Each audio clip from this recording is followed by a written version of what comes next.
Então a gente vê nessa imagem aí, olha, um barco numa tempestade, né, numa escuridão. A gente vê essa luz que representa a imagem de Jesus. E esse barco quase naufragando, né, na escuridão, com águas tumultuosas. E eu pergunto para vocês, quem vocês acham que estão nesse barco? Não tem certo ou errado, quem que vocês acham? Fala aí. Eu acho que somos nós. Muito bem, Raimunda, somos nós, os discípulos também estão aí. Isso faz nos lembrar que a gente só lembra de Jesus nas dificuldades. E vem a história de Paulo de Tarso.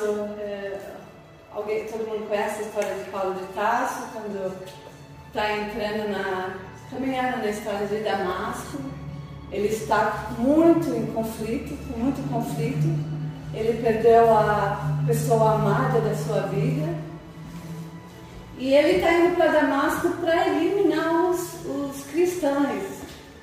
Um homem muito duro no coração, muito inteligente,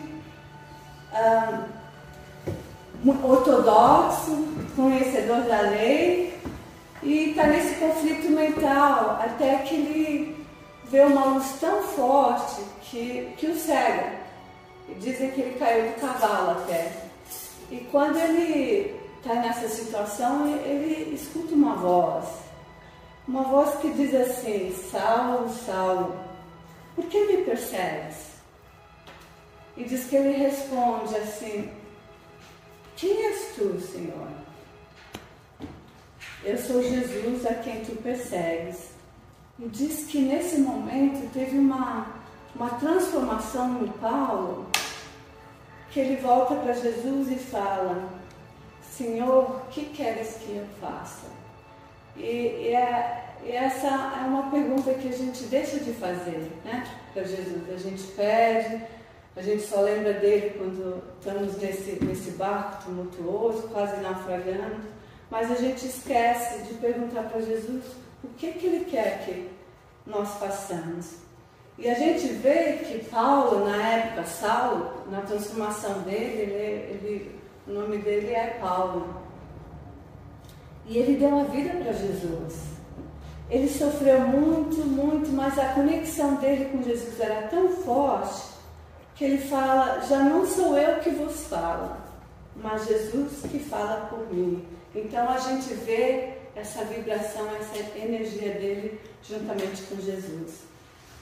E a gente vê que esse grupo aqui, ó, não está fazendo essa pergunta para Jesus, o que ele quer que a gente faça.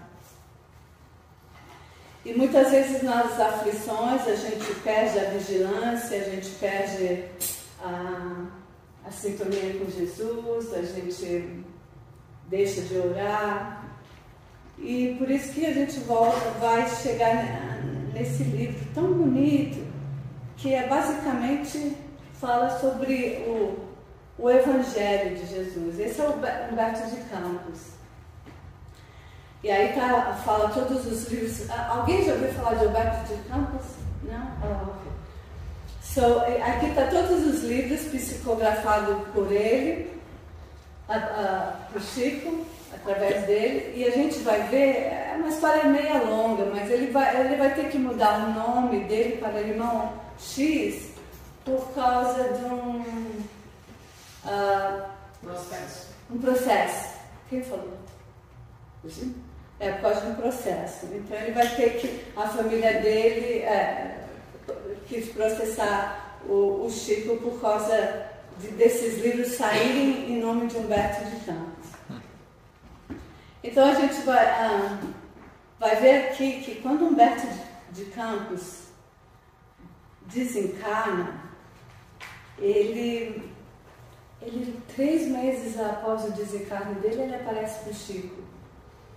E ele, a gente vai ver que ele vem de altíssimas esferas, que no caso dele, por exemplo, o Emmanuel, que cuidava de todos os espíritos que vinham psicografar, que vinham trazer mensagens através de Chico, eles vinham até Chico. No caso do Humberto de Campos, ele foi visitar. Ele teve que visitar Humberto de Campos nessa esfera mais alta. E diz que quando ele trouxe esse livro, Boa Nova, ele veio resgatar tantas mensagens, veio corrigir até fatos do Evangelho que nenhum histórico encarnado na Terra teve acesso. Então, tem um vídeo que vocês podem achar na internet de Luciano Vieira de Mello, que dá essa biografia do Humberto de Campos, que diz que ele teve um acesso no mundo espiritual, o visual que ele teve no mundo espiritual de imagens, fotos, história do Brasil não, de Jesus, antes até dessa reencarnação, era ilimitado o visual que ele teve no mundo espiritual, e que veio até ele, e ele escolheu 30 casos da história de Jesus nesse livro Boa Nova. Então a gente vê a importância desse livro e que mensagens são essas quando você tem um resource tão grande de imagens de gravação de Jesus no mundo espiritual e você escolhe 30 casos.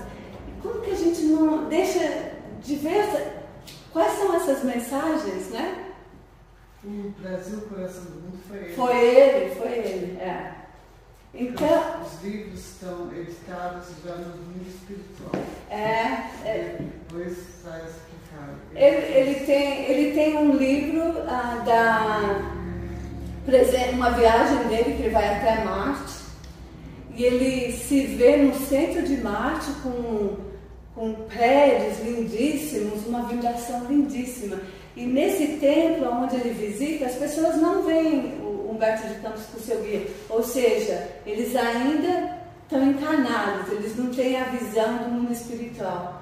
Mas ali, nessa viagem de Humberto de Campos, tem um templo onde eles estão orando pela Terra. Por quê? Porque as vibrações da Terra ainda são tão deletérias que esses espíritos de Marte estão nos ajudando através de vibrações, de orações.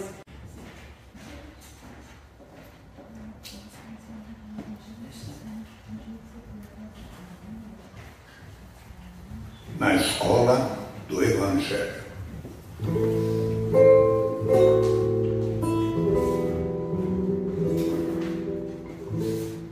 Oferecendo este esforço modesto ao ouvinte amigo, julgo prudente endereçar-lhe uma explicação quanto à gênese desses capítulos. Dentro deles, sou o primeiro a reconhecer que os meus temas não são os mesmos. Os que se preocupam com a expressão fenomênica da forma não encontrarão, talvez, o mesmo estilo.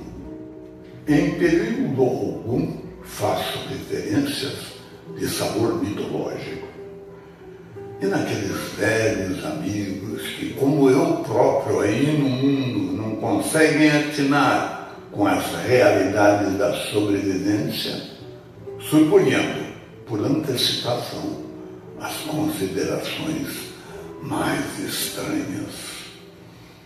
Alguns perguntarão com certeza se fui promovido a ministro evangélico.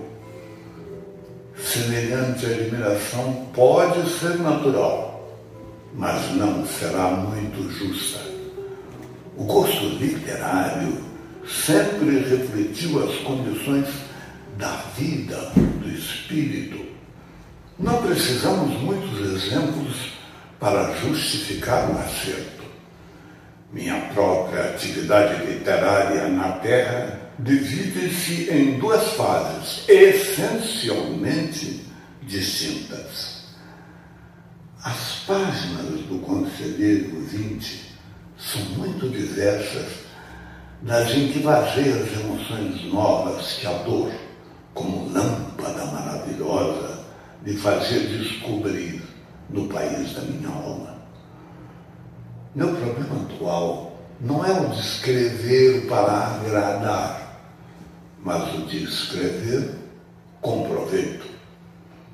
Sei quão singelo é o esforço presente. Entretanto, desejo que ele reflita o meu testemunho de admiração por todos que trabalham pelo Evangelho no Brasil. Nas esferas mais próximas da Terra, os nossos labores por afeiçoar os sentimentos, a exemplo do Cristo, são também minuciosos e intensos. Escolas numerosas se multiplicam para os espíritos desencarnados. E eu, que sou agora um discípulo humilde desse educandário de Jesus, reconheci que os planos espirituais têm também o seu folclore. Os feitos heróicos e abençoados, muitas vezes anônimos no mundo, praticados por seres desconhecidos, encerram aqui profundas lições em que encontramos forças novas. Todas as expressões evangélicas têm entre nós a sua história viva. Nenhuma delas é símbolo superficial. Inúmeras observações sobre o Mestre e seus continuadores palpitam nos corações estudiosos e sinceros. Dos milhares de episódios desse folclore do céu, consegui reunir 30 e trazer ao conhecimento do amigo generoso que me concede a sua atenção. Concordo em que é pouco, mas isso deve valer por tentativa útil, pois estou certo de que não me faltou o auxílio indispensável. Hoje, não mais cogito de crer porque sei. E aquele mestre de Nazaré polariza igualmente as minhas esperanças. Lembro-me de que um dia, palestando com alguns amigos protestantes, notei que classificavam a Jesus como rocha dos séculos. Sorri e passei. Com os pretensos espíritos fortes de nossa época aí no mundo.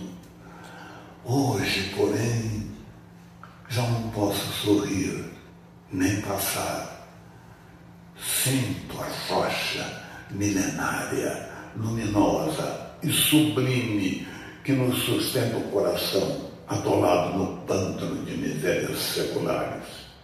Aqui estou para prestar o meu peito de reconhecimento com estes 30 capítulos simples, cooperando com os que trabalham devotadamente na sua causa divina de luz e de redenção.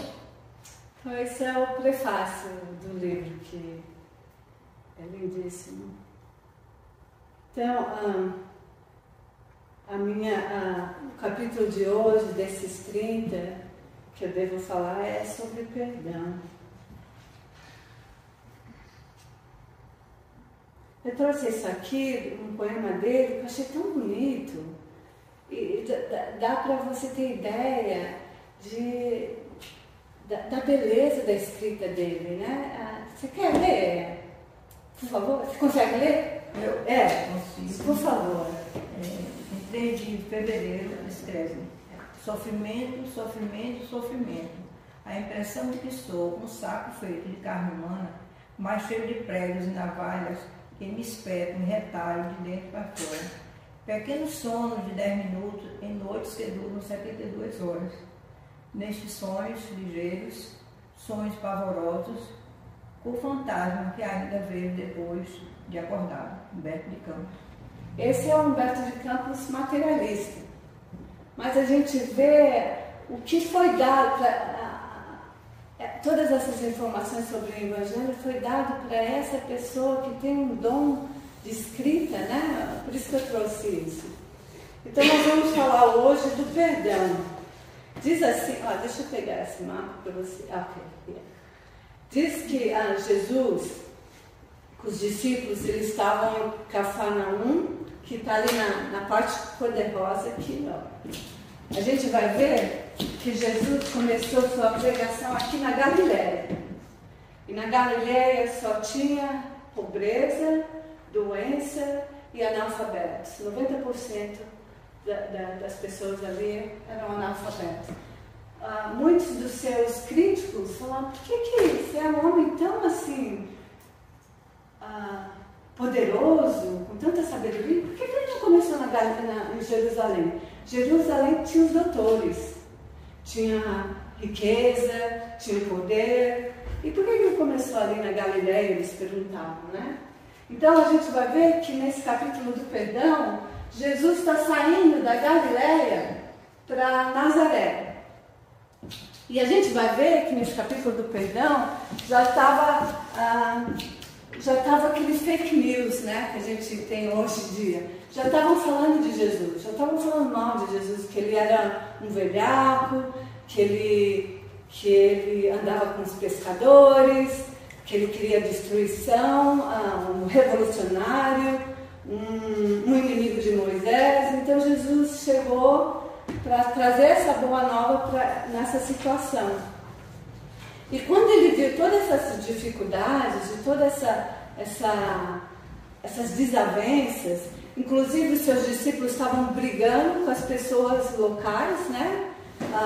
Querendo defender Jesus, irritadíssimos com essas falsas notícias, na intenção de desmoralizar Jesus, que Jesus, na sua eterna suavidade, amor e paz, ele resolve voltar para Cafarnaum, devido ao clima que estava. E aí que começa a história, né, desse perdão. E os discípulos queriam escutar Jesus. Peraí, por que você não faz nada, o Senhor não faz nada? Eles estavam chamando você de trabalhador de Satanás. E nós reagimos prontamente. E diz assim que Jesus, sempre meditando, com uma voz doce, com esse olhar profundo, sempre em reflexão, ele fala: acaso poderemos colher uvas nos espinheiros? Continuando: de modo algum me empenharia em Nazaré numa contradita estéril aos meus opositores. Contudo, procurei ensinar que a melhor réplica é sempre a do nosso próprio trabalho, do esforço útil que nos seja possível. Os discípulos ainda continuando, que a maioria lá de Nazaré falava mal de vós, Jesus. Aí essa resposta achei tão bonita. Mas não será vaidade exigirmos que toda a gente tenha de nossa personalidade elevado conceito? E Jesus continua: nas ilusões que as criaturas aqui da terra inventam para a sua própria vida, constitui bom atestado de nossa conduta falarem todos bem de nós. Ou seja, a gente acha aqui na terra que todo mundo falando bem de nós a verdade, é o gol, né? É o target. E ele falou, e Jesus fala, que eu achei bem belíssimo: agradar a todos é marchar pelo caminho largo, onde estão as mentiras da convenção. Servir a Deus é tarefa que deve estar acima de tudo. E aí Jesus fala: que profeta que veio que foi reconhecido na sua época, né? Quantos profetas vieram aqui, sofreram e não foram reconhecidos, né? E todos os portadores da verdade do céu são compreendidos de seus contemporâneos. Portanto, é indispensável consideremos que o conceito justo é respeitável, mas antes dele necessitamos obter a aprovação legítima da consciência. Aí o Pedro fala assim: Jesus, então a gente tem que utilizar pelo menos palavras enérgicas. Aí Jesus responde: toda circunstância que se diga o necessário. É imprescindível que não se perca tempo. Isso é tão relevante para nós, né?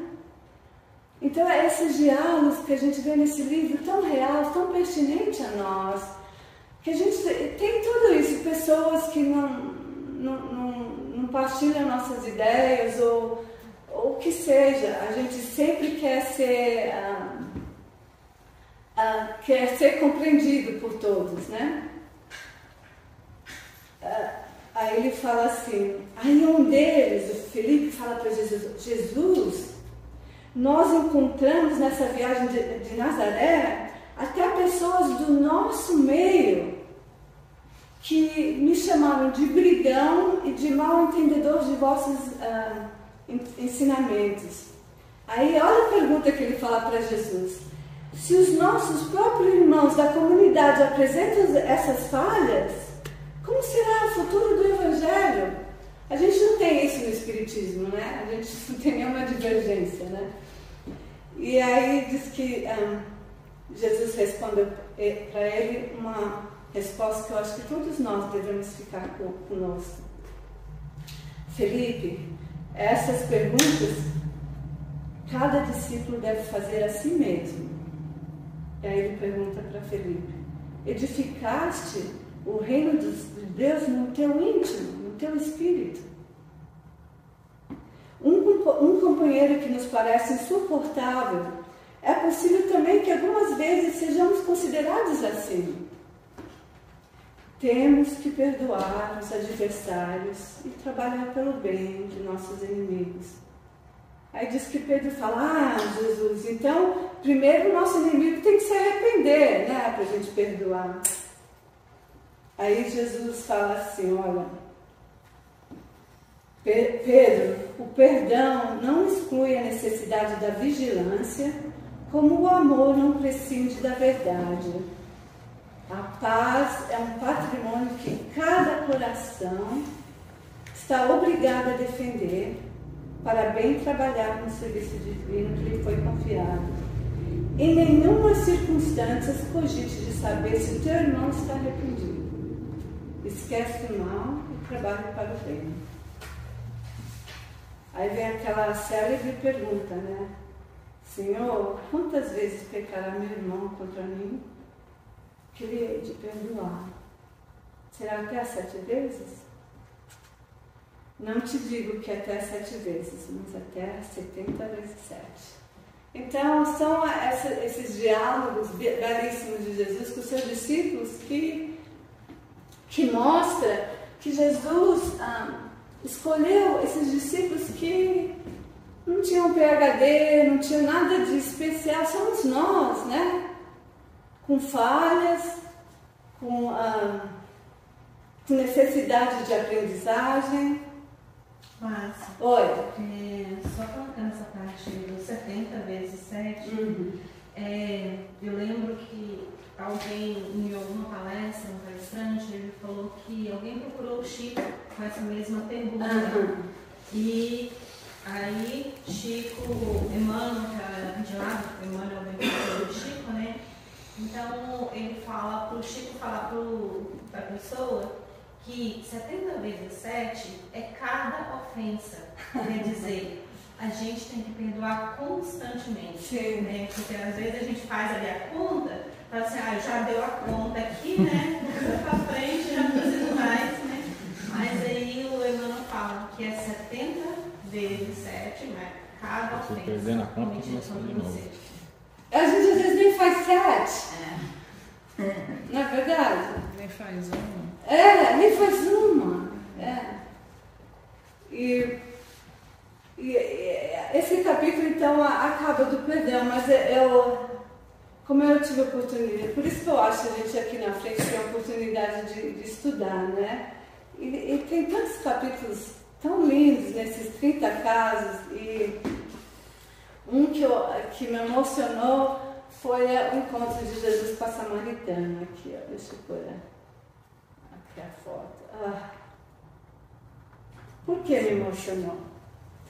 Porque a gente vai descobrir na história do Evangelho que os samaritanos, deixa eu pegar aqui, ó. Deixa eu pegar o mapa novamente, porque é muito importante esse mapa aqui. Que os samaritanos eram pessoas muito discriminadas. A história deles é que eles se misturaram com outros povos. Então os judeus, os hebreus na época, né, discriminavam a Samaria, os samaritanos ali naquela área verde. A tal ponto que eles falavam que se Deus queria castigar um homem, ele casava com uma samaritana. E quando eles desciam para Jerusalém, eles aumentavam o caminho 40 quilômetros para não passar pela Samaria. A discriminação era intensa. Eles achavam o homem judeu não falava com a mulher judia. Uma samaritana, então, um homem samaritano não respeitava um homem judeu não respeitava um homem samaritano, muito menos uma mulher samaritana. Então era um povo discriminado que teve até que fazer seu próprio templo. Eles não podiam ir no templo de Jerusalém, eles tinham o próprio templo. E aí se encontra Jesus aqui, ó, perto no poço de Jacó, e vem a mulher samaritana. Jesus pede água para ela e cumprimenta essa mulher. E diz assim que Jesus fala para ela: olha, me dê a sua água, mas eu vou oferecer uma água que é viva, que sacia toda a sede. E os que beberem dessa água estarão eternamente saciados. Nos caminhos mais acidentados sob sol ardente, esta água estará presente, mas essa água do poço um dia secará. E ele, nessa conversa com essa samaritana, ele começa a descrever a vida dela. Ele sabe das mais as intimidades, os sofrimentos dela. Ele sabe que ela casou 5 vezes. Então não só era uma samaritana rejeitada, mas rejeitada na sua própria, no seu próprio local. E diz que ela fala assim: Senhor, dá-me dessa água. Aí Jesus diz a ela: mas ouve, disse-lhe Jesus. E o mestre passou a falar-lhe sobre fatos e circunstâncias íntimas de sua vida particular, explicando-lhe que se fazia necessário que o amor divino lhe iluminasse. E que lhe iluminasse a alma, afastando assim de todas as necessidades penosas da existência material. E ali ela reconhece que ele é o Messias prometido. E Jesus então se revela a essa mulher que ele era o Messias prometido. É uma profundidade tão grande nessa passagem, porque aqui Jesus mostra a sua justiça. Para quem que ele se apresenta a primeira vez como Messias? Uma mulher, uma samaritana rejeitada, discriminada, e Jesus se revela a ela como sendo uma igual. E é um exemplo da profundidade do gesto de Jesus, que trabalha pelo nosso amor, pela nossa justiça, pela nossa caridade. E recomendo esse capítulo tão lindo desse encontro de Jesus. E finalizando, eu vou começar. Só porque estamos finalizando. Jesus, ele fala da necessidade da prece, de cultivar a prece. E olha que ele fala que tanto passou despercebido quando a gente faz estudos sobre Jesus, que ele fala que a gente tem que cultivar a prece e que tem que ser tão natural na nossa vida a prece como uma respiração. E ele fala que os homens só se lembram dos céus nos dias de incertezas e aflições. Que eles até dobram mais forte os seus joelhos nessas situações. E diz assim que eles estão caminhando no deserto, no deserto de Jericó, e é um deserto, né? E Jesus vê essa paisagem do deserto e um trabalhador cavando para encontrar água, cavando para um poço. Obrigada. Aí Jesus, usando uma imagem tão simples, mas com símbolos tão puros, ele fala para os discípulos dele: olha, essa paisagem deserta de Jericó pode representar a alma humana, vazias de sentimentos santificadores, e esse trabalhador aí simboliza o cristão ativo, cavando junto dos caminhos áridos, muitas vezes com sacrifício, suor e lágrimas, para encontrar a divina água em seu coração. E finaliza esse livro, eu acho que é um dos últimos capítulos, Jesus, na última ceia, se despedindo dos discípulos, né? E que também é belíssimo. E ele diz assim aos seus discípulos: olha, o escândalo desabrochará em nosso próprio círculo amado. Diz Humberto que a espiritualidade maior está tudo ali, uma luz imensa nesse ambiente. E ele fala assim: olha, mas esse escândalo, né, servirá de lição a todos aqueles que vierem depois dos nossos passos. Eles, nós aqui, compreenderão que para atingir a porta estreita da renúncia, onde encontrar muitas vezes o abandono, a ingratidão e o desentendimento até de seres mais queridos. Mas eles, necessitam firmar-se no caminho para Deus, por mais espinhoso e sombrio que ele seja. E esse pão aqui é o banquete do Evangelho que lhe trago.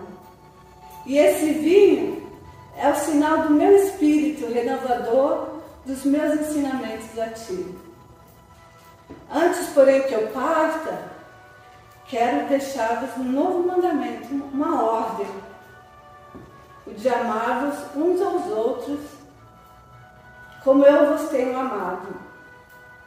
Que sejais conhecido como meu discípulo, não pela superioridade de valores do mundo, nem por demonstrações de poderes espirituais, ou nem pelas vestes que envergueis na vida, mas pela revelação do amor, pela humildade que deverá ornar as vossas almas, pela boa disposição no próprio sacrifício. E eu deixo aqui para a gente sempre perguntar: Senhor, o que queiras que eu faça? Então eu recomendo esse livro para vocês, que são diálogos novamente que nós faremos com Jesus. E as respostas, os ensinamentos são profundíssimos. Então... O livro Boas Novas. Sim. Antes de eu acabar, tem alguma pergunta? Algum comentário? Nina? Boa Nova. E vocês encontram em PDF. Tudo. E tem outros livros dele que ele fala de encontros. Tem um livro que ele fala do encontro com a Marilyn Monroe. Que ele fala que ela não se suicidou, que foi Oi? Veja, eu estou há tanto tempo no espiritismo, mas eu nunca, sinceramente, eu nunca ouvi numa palestra, né? Porque eu sabia sobre a questão dos samaritanos. Né? Uma coisa que eu não sabia, de forma nenhuma, eu fiquei assim, estou assim maravilhada. Nunca podia imaginar, se fosse através agora de você, essa lição, né? Esse conhecimento que você passou para nós aqui sobre os samaritanos e a questão da samaritana. Belíssima. Eu estava em lágrimas. E quem Jesus falou da parábola do samaritano? Quem Jesus põe que salva? Que coisa mais linda. Samaritano. E ela depois vai em todas as casas falar de Jesus, e aí eu acho que depois tem esse nome. É lindíssimo, porque a gente vê como a gente tem que perdoar, como a gente não tem que discriminar, como a gente tem que voltar para nós mesmos. E a gente vê que naquele, por exemplo, naquele sermão da montanha lá, ele fala, né, dos... eu não sei, os fracos que herderam a terra, ele fala toda aquela coisa assim que na época talvez tenha sido julgado impróprio, assim, impróprio não, eu digo improvável, quer dizer, improvável, porém a gente vê hoje que o mundo inteiro tem esse ditado, o bom samaritano, né, relacionado a um povo que era considerado ruim naquela época, então que era um povo mais, sei lá, de baixa, né, e hoje estão exaltados. Tem um filme que eu assisti, peguei convite aí, fiquei assistindo uns filmes assim, religiosos, e falava do samaritana, que não sei se você chegou a falar que ela foi casada várias vezes. 5 vezes. E que ele falava, que Jesus falava assim, vai e fala que eu sou o Messias. E ela ia pulando, assim, sabe? Como você falou, diz que ela trouxe a boa nova para várias pessoas. Essa pessoa totalmente discriminada.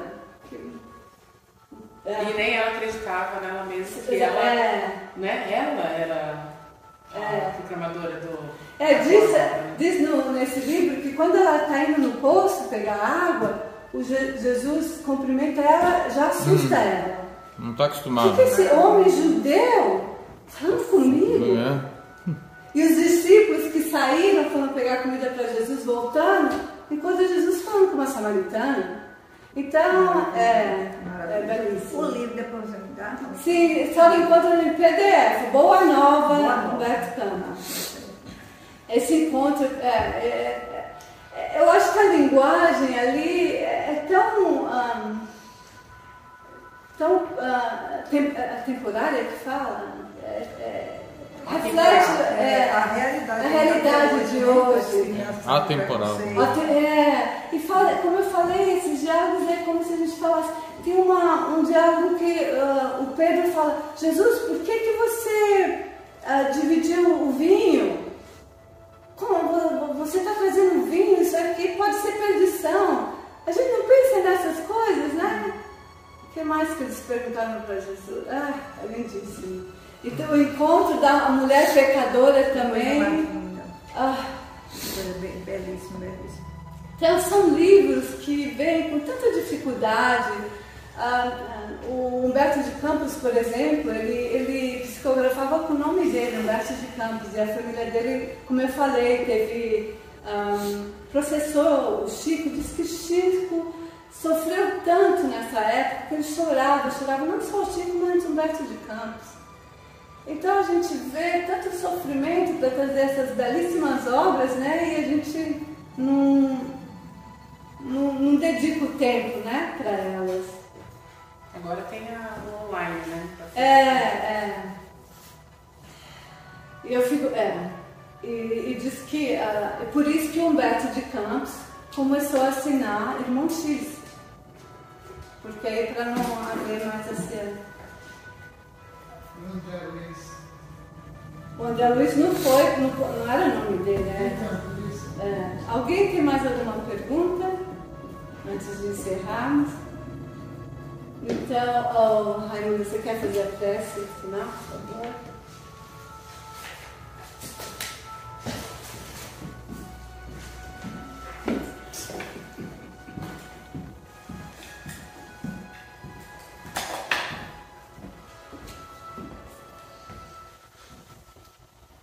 Vamos nesse momento fechar os nossos olhos físicos e abrir os olhos espirituais, fazendo essa reflexão tão importante trazida hoje pela nossa irmã Márcia sobre o perdão. hoje que na nossa cultura brasileira é comemorado o Dia dos Pais, vamos levar o nosso pensamento ao nosso Pai maior, que enviou o nosso irmão Jesus, esse irmão mais velho, trazendo essas lições tão importantes para fazermos assim, para que possamos assim fazer as reflexões mais profundas e nos transformando como espírito, nos tornando pessoas melhores a cada instante, a cada passo do nosso caminho. Porque esses passos nos conduzirá aos nossos mais elevados e desejados, almejados lugares na espiritualidade. Que a paz, a harmonia deixada aqui por esses benfeitores amigos possa nos envolver, trazendo paz, serenidade, para que possamos assim ter uma semana de muita paz.